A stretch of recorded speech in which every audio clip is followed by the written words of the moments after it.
نحمده ونصلي على رسوله الكريم اما بعد فاعوذ باللہ من الشیطان الرجیم بسم اللہ الرحمن الرحیم. جناب صدر، معزز سامعین گرامی، السلام علیکم. میرا آج کا موضوع دلچسپ بھی ہے اور توجہ طلب بھی. اقبال تیرے دیس کا کیا حال سنا ہوں.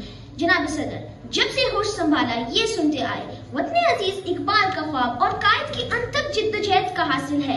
موضوع پر مزید دلائل دینے سے پہلے میں اس نامکمل مصرے کو مکمل کرنا چاہوں گا. اقبال تیرے دیس کا کیا حال سناؤں، بے باکی و حق گوئی سے گھبراتا ہے مومن، مکاری اور روباہی پہ اتراتا ہے مومن. جس رزق سے پرواز میں کوتاہی کا ڈر ہو، وہ رزق بڑے شوق سے اب کھاتا ہے مومن. دوستو، لا الہ الا اللہ کے نام پر حاصل کیا گیا یہ وطن مذہبی، معاشرتی اور شدید اخلاقی لبو حالی کا شکار نظر آتا ہے. جناب صدر، میرا یہ سوال ہے، کیا یہ نوجوان اپنے اقدار کی حفاظت کرنے کے قابل ہیں؟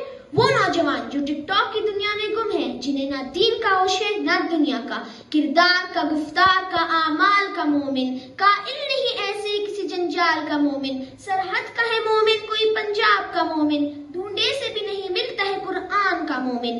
اقبال تیرے دیس کا کیا حال سناؤں. سامعین گرامی، مگر پھر بھی بحیثیت مسلمان میں جانتا ہوں نا امیدی ایک کفر ہے. جیسا کہ اقبال کہتے ہیں، نہیں ہے نا امید اقبال اپنی کشت وینا سے، ذرا نم ہو تو یہ مٹی بڑی زرخیز ہے ساکی. ہم بچے چاہیں تو وقت کا دھارا موڑ سکتے ہیں اور اس دیس کو اقبال کے دیکھے گئے خواب کے مطابق بنا سکتے ہیں.